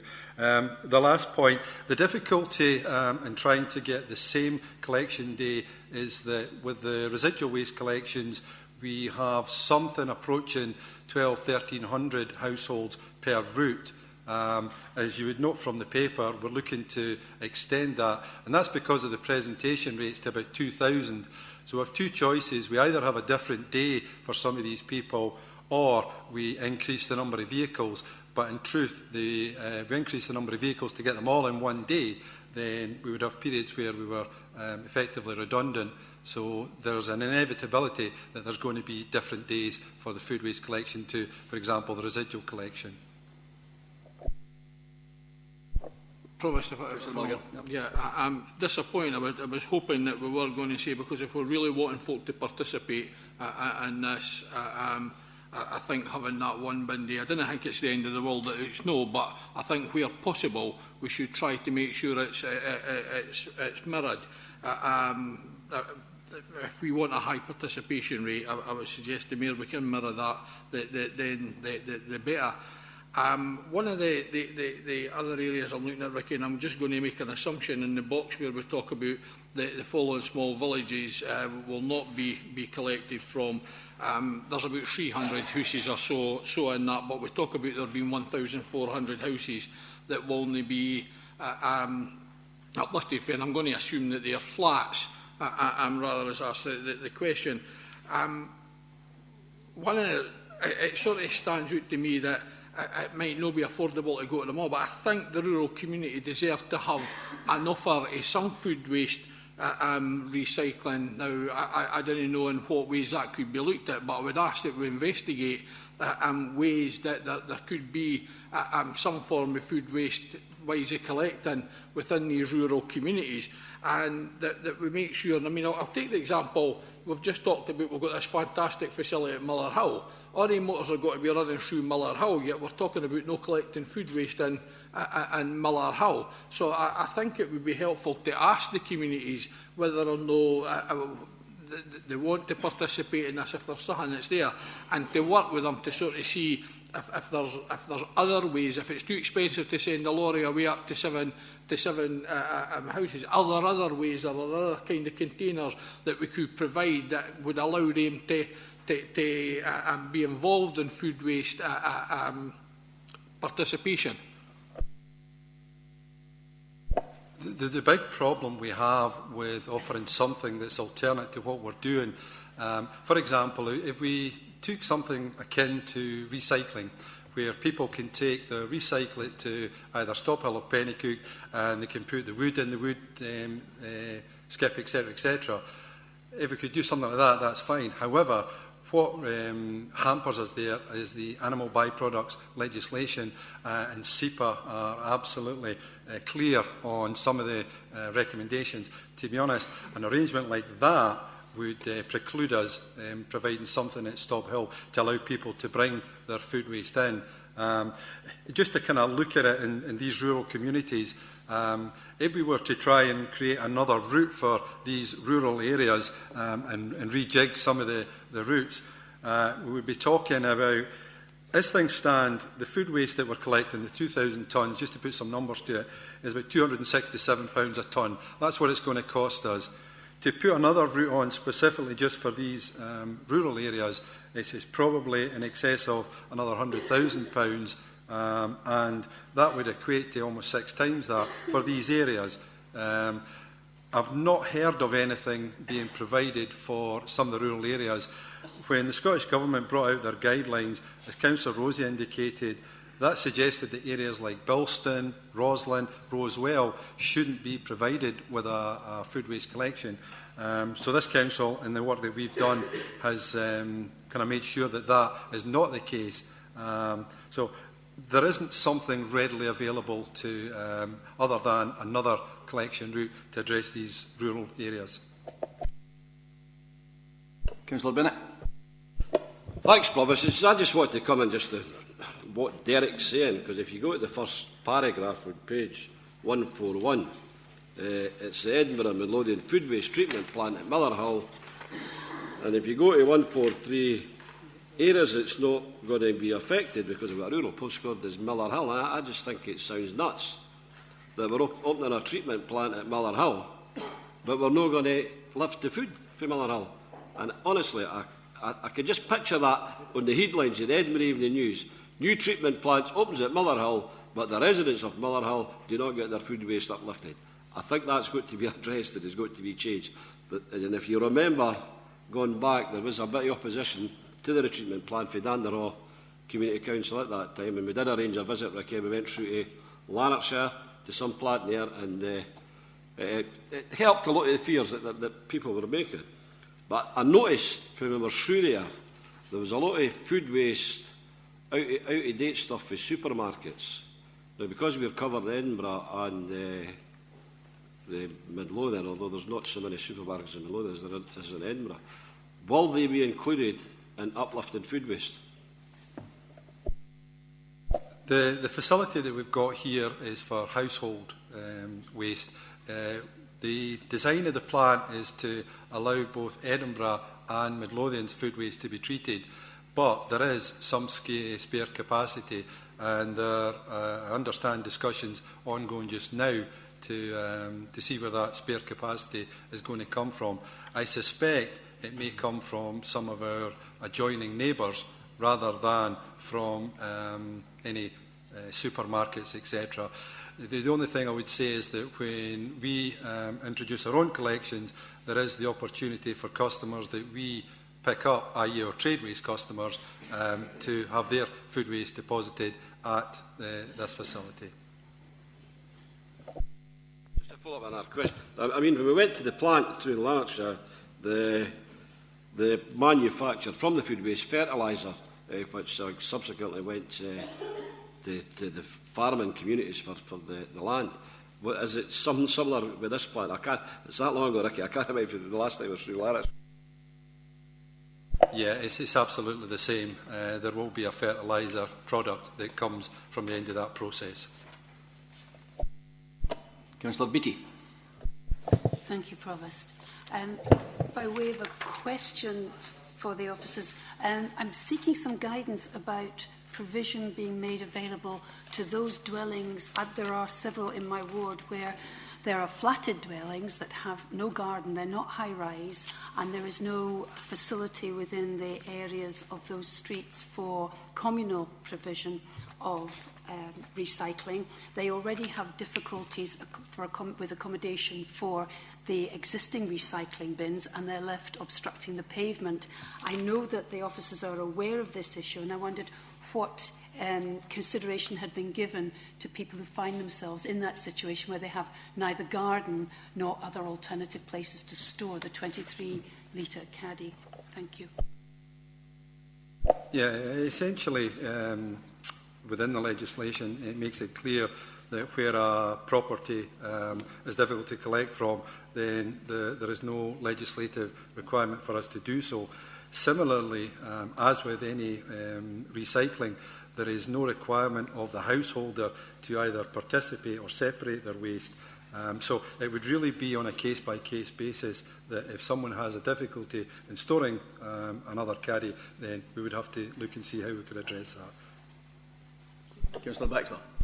Thank you, Provost. Yes, on that same subject of households that are excluded, looking at 2.2, the last bullet point, it suggests that we're going to have to resolve this problem by the end of 2020 because it says that it prohibits biodegradable waste from all waste streams. If you can just clarify the position on that. I'm more concerned probably about the households which don't have a garden, the flats, etc. that we're talking about, because they also won't have a compost bin and so are more likely to have more biodegradable waste than perhaps somebody in the countryside who can perhaps feed them to chickens. Yeah, essentially what will happen is those households that don't get a food caddy or can't participate in the food waste service, their waste will continue to go into the residual grey bin, and that will then go down to Miller Hill, where it will then be fed through the plant at Miller Hill, so there will be no landfill at that point. Councillor Thompson. Yeah, it was just really on the sort of who gets uplifts and not. Isn't it the case that, largely speaking, if you've got a blue bin and you already get a recycling uplift, you'll more or less, you'll get the food waste, and it's quite simple that way, really. Yeah, it is generally, but there are, as has probably been pointed out, that some of these areas in West and East Midlothian currently have a blue bin, but they won't get a food waste collection service. That's the plan at this stage. Councillor Constable. Just a general comment on food waste. I know we're always going to have banana skins and potato peelings and so on, but in my experience, a lot of food waste is just caused by people buying badly in the supermarket, and the supermarket's selling too many buy one, get one free offers, and it resulting to overbuying and then excess fruit being chucked out and so on and so forth. It would be good if people could cut that to a minimum. That doesn't affect a single person, I can assure you. Okay, we're happy to move on from that. Thank you. Item number 13, Universal Credit in Midlothian, report by Evelyn McHugh. Thank you. Thank you. Thank you, Provost. The purpose of this report is to update Council on the arrangements that are being put in place for the rollout of the first tranche of Universal Credit here in Midlothian, and is due to start on the 27th of April. There have been a number of reports to Council on the various changes that we've seen in relation to welfare benefits in Midlothian. Section 3 of the report highlights the kind of key changes that are involved here. One of the big changes is that the Council, for these new claimants, the Council will no longer be responsible for the administration of their housing benefit.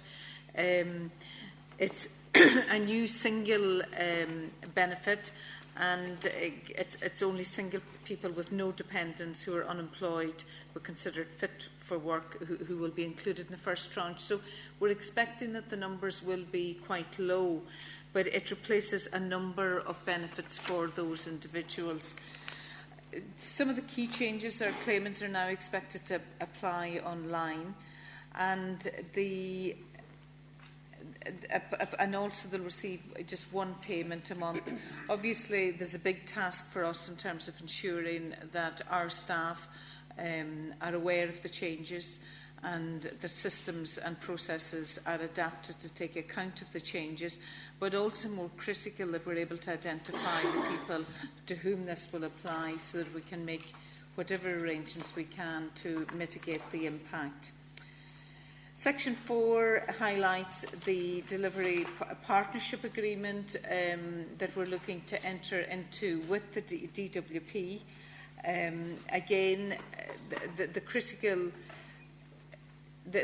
issue here is that we get as much information as we can, as early as we can, so that we can mitigate the impact on the individuals, but also, as with the other changes that have come in relation to welfare reform, there are very significant implications for the Council as well. Section 5 highlights some of the local challenges in relation to the operational arrangements that will be in place within the DWP, and some of the challenges that will present for the Council, like the lack of clarity. People will not receive money for the first 7 days of their claim, and the implication that that has potentially for a housing benefit, not just for the individuals. Locally, we're looking to ensure that there's money advice available for people who require personal budgeting support. We'll also have a single point of contact within the council who'll work with a single point of contact within the DWP. There's also challenges in relation to information sharing in relation to council tax reductions, and that's highlighted in section 8, and also a number of issues that still need to be resolved in relation to the customer information systems that's highlighted in section 9.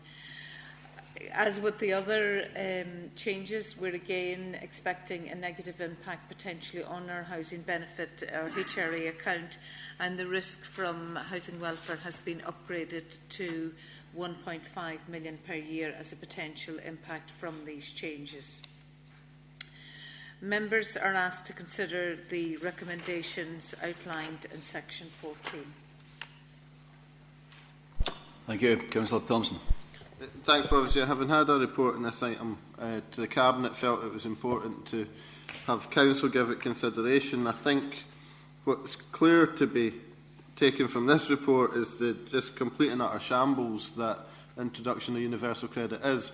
Not any fault of any member of staff in Midlothian Council. In fact, I think staff in the Council have to be commended for the way in which they've tried to make any kind of sense of the information or lack of information that's coming from DWP to put in place the mechanisms that we need to have up and running so that we can provide the help and support to those who are going to be moved on to universal credit. I think evidence from the pilot schemes, I'm sure, suggested that something like 97% of those who are moved on to universal credit have ended up in arrears. I mean, it's not a surprise that £1.5 million is a price tag to this council, and that's the council. That's not the impact to the individuals that will be affected by this move. It's just an absolute shambles from start to finish that this policy of the UK government's being continued to be pushed when it's clearly not ready to be implemented. I think we see simple things like at 13.4.5 IT systems. It's anticipated the online delivery mechanism for universal credit will require an increase in publicly accessible ICT to support residents make claims. As many of the issues related to implementation of universal credit are still to be finalised, it's too early to conduct detailed planning. This is due to be implemented in about 4 weeks' time. When's not too late to start considering this? The DWP really need to get their act together on this.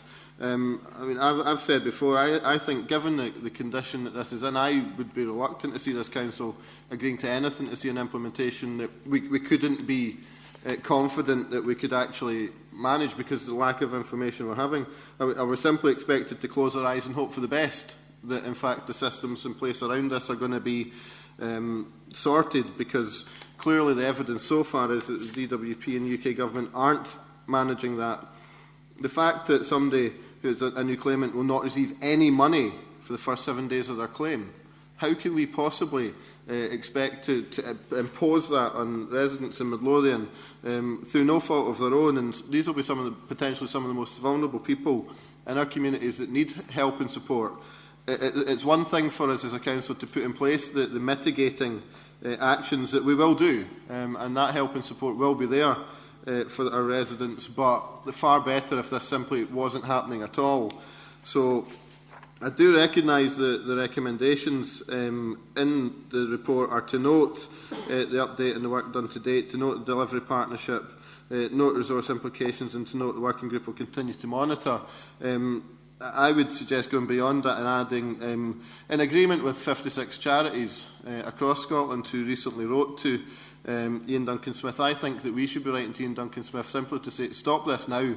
It's still not too late. There is still a chance to say that the system isn't ready, that this council is not prepared to accept your assurances when we've got no guarantees in place, and that in fact that there is simply no way we can implement universal credit if we are not confident that all the information we need is there. Councillor Johnson. Thank you. I think it's a real pity as well that these are having to be introduced, because I see them storing up problems, huge financial problems for our children's children, because these vulnerable children are going to be born, live a lifetime, a poor diet, have terribly bad health, and then my children's children are going to have to find some way around looking after all that. And so our care in the community will be more and more expensive, and then what do we balance that with? There'll be no money to help in a situation like that, and the 56 charities will possibly have gone bankrupt by then. We really need to stop it immediately. Questions or comments? Councillor Coventry. Yeah, there's 1.5 million per annum in rent arrears estimated, but that's not to mention the money that will be coming out of the local economy, small businesses and traders all living here in Midlothian. But also what's extremely worrying about this is the stress on IT. A lot of the individuals who are going to have to make the claims will not have any IT skills, and they're going to be asked to go through quite a complex system, on IT, and it's just extremely worrying, Mr. Milligan.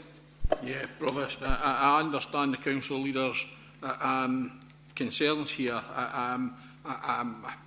and that feel that you just think, well, we'll just walk away. However, I think we're all adult enough to know we didn't like it, but we can't just walk away, because if we simply walk away and say we're not participating, the effect actually gets worse, where we didn't have critical information that we need to go in and support people there. I think, and I had hoped, we would all have learned when we turn round to the private registered landlords and says to them, well, we're going to pay that money direct to the applicants, and then we were inundated with private landlords saying to us, well, you're handing that directly to people and they're not paying their rent with it, and we were getting told as elected members, well, they have to not pay their rent for up to 8 weeks before we're actually going to take it off you. We would have thought everybody would have learnt for that experience. Whilst it's great and quite right to try and get young people and that to be able to understand that you get money, you pay bills, that's great. I'm all for that, but the reality is here is that there is a problem. I think, and I think it's too late, but I agree with you. I think we should go to Ian Duncan Smith and say, look, can you at least postpone? Will you agree to postpone this? It's clear your side isn't ready, and I agree with you. I think the council staff all through this have done a fantastic job. All through the last pile of changes that have been humped upon us, whether it be for Westminster or elsewhere, the staff have actually reacted brilliantly, and be quite happy to agree for this side that we write to Ian Duncan Smith, asking him to consider postponing or indeed rethinking and taking it away. Okay.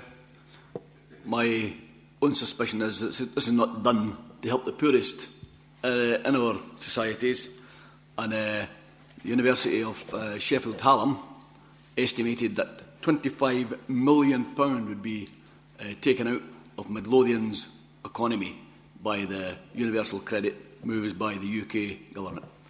Okay, so we will write to Ian Duncan Smith, not our concerns. Okay, thank you.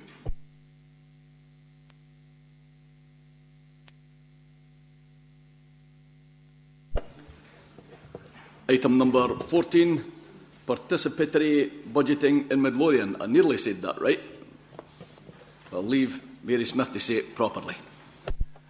Thank you. This report sets out the context for participatory budgeting in Scotland. It is a process which seeks to engage communities in deciding how local budgets are spent. Section 2.1 gives a definition used by the UK Government, while Section 2.2 highlights that there are many models of participatory budgeting in use, and it gives a few examples. Section 2.3 gives an overview of a number of the pilot projects which took place in Scotland between 2010 and 2011. And sections 2.4 to 3.4 outlines a number of areas for consideration in relation to participatory budgeting in Midlothian. Section 4 summarises the report, and Section 5 looks at the recommendations as outlined on page 163. Thank you. Councillor Thompson. Yeah, Provost, I did mention this in some of our earlier items. Clearly this is an item I've personally got a lot of support and encouragement for. I think when I had suggested we start looking at this back in November, I might have thought we would have been doing something faster, but I accept that there's a fair bit of detail to be done, and I have also sort of taken on board comments from colleagues on the other side from off the back of that discussion. So I think what we have here is a report that sets out a pathway for us to engage and develop a sensible set of proposals to genuinely give greater decision-making to our communities. I think it's something that we can all support.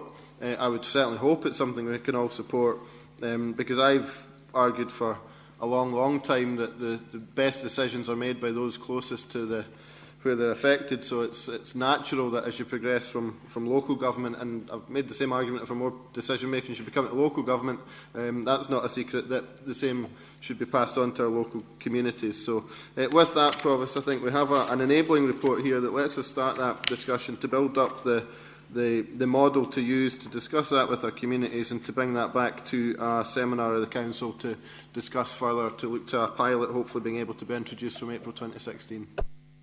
Council happy to accept the recommendation. Councillor Muirhead. I'm all for looking into this concept that participatory budget. I'll get it right. Participatory budgeting. It is right that more people that are aware of not just the actual spending of the money, but where it's coming from, the consequences of making decisions about expenditure. The more people that are involved in that, fine. And participating in a seminar, etc. I've not got a problem with. What I've got a problem with this, and I'm being straight on this one, is the suggestion in it that the councillors' area improvement budgets be part of the source of the income for this.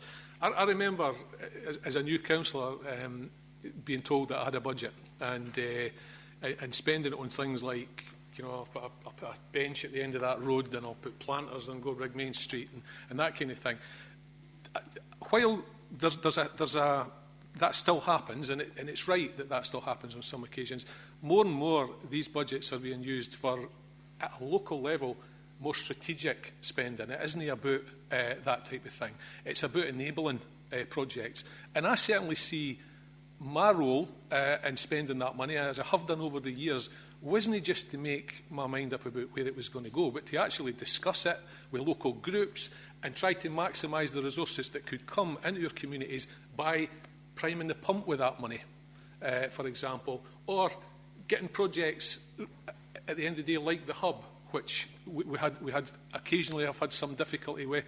A lot of environmental money for councillors went into that project in Gorebridge over the years, and still does. It enables us to take these kind of decisions that are strategic within our own areas. And at the end of the day, it's something that we're all individually accountable for. And I'm happy to have a look at this whole concept, but I think there's a red line here, and I don't think that the budget that's going to be used for that should be coming from that source, because I think it's too valuable a thing for us to, as individual councillors, to give up. Councillor Baxter. Thank you, Provost. I hear what Councillor Muirhead's saying, but there are, I feel, more democratic ways of deciding how the pumps should be primed, how we should obtain match funding, etc. What I'd be interested in is to find out what happens in other authorities. I've spoken to one or two of my colleagues across Scotland, and they're quite horrified that individuals in the council, elected or otherwise, are making decisions on how public money is spent unilaterally. And I feel that by opening this up, we're going through a process at the moment in Bonnyrigg on the neighbourhood plan. There are lots of priorities that have come through. It's quite clear what the community want money to be spent on, but time and time again they're being told there just isn't the money. I just feel that if the community makes that decision through a process like the neighbourhood plan, they can come up with the priorities and we can come up with the spending without having individuals deciding for them. Councillor Beattie. Thank you, Provost. I wasn't going to enter into this debate, but in the light of the comments from colleagues, I feel it's quite important that, with all due respect to Councillor Baxter, he doesn't have significant number of rural settlements in his ward. But for those of us like Councillor Muirhead and myself and others around the table who do, the whole point of having councillor funding in order to be able to, as outlined by Councillor Muirhead, in which we're able to better support the implementation or the continued existence of projects on the ground within our wards that might otherwise fail, that have worthy objectives and are being properly administered, but because they are in rural areas, they struggle for funding. And if we took a one-size-fits-all model for participatory funding of consultation of allocation of funding, then if it's going to be allocated on the basis of the numbers of those voting for it, we will go back to more rural deficit by definition, because there's fewer people living in these rural settlements than there are in the big urban settlements. So I actually do have issue with the idea of losing control of that environmental fund. And I didn't think I'd ever actually say that, but I have found in the years I have been a councillor how enormously useful it can be to level the playing field slightly for better addressing rural deficit. Thank you. Councillor Milligan. Yeah, Provost, I understand what both councillors are saying there.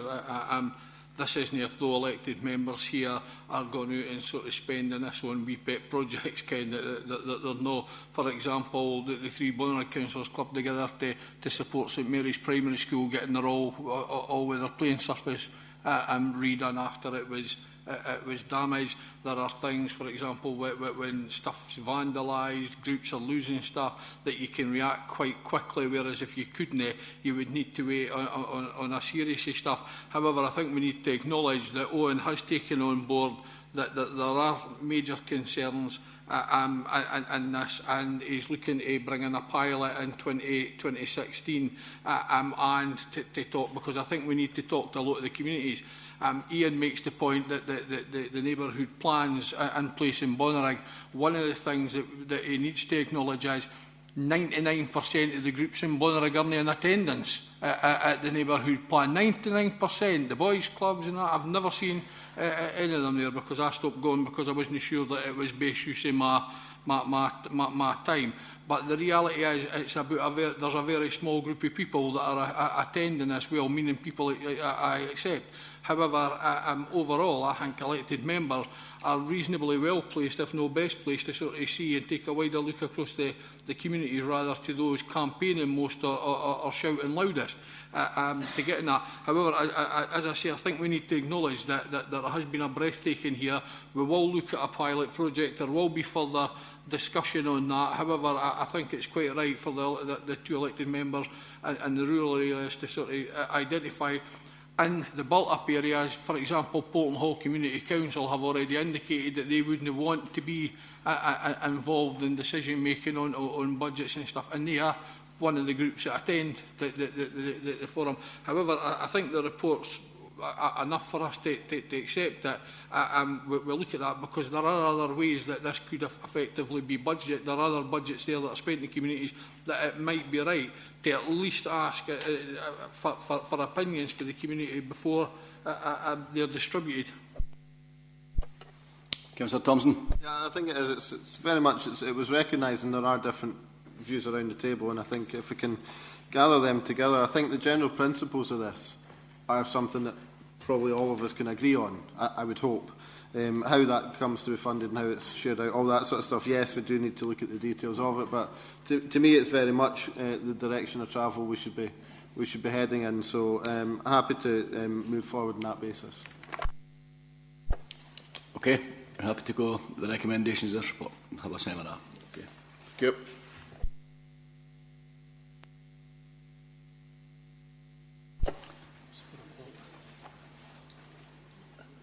Well, colleagues, it's come to 4 o'clock. Do we want to take we still have 4 or 5 items to go. Do we want to take a quick comfort break? Yeah? Okay, 10 minutes. Thank you.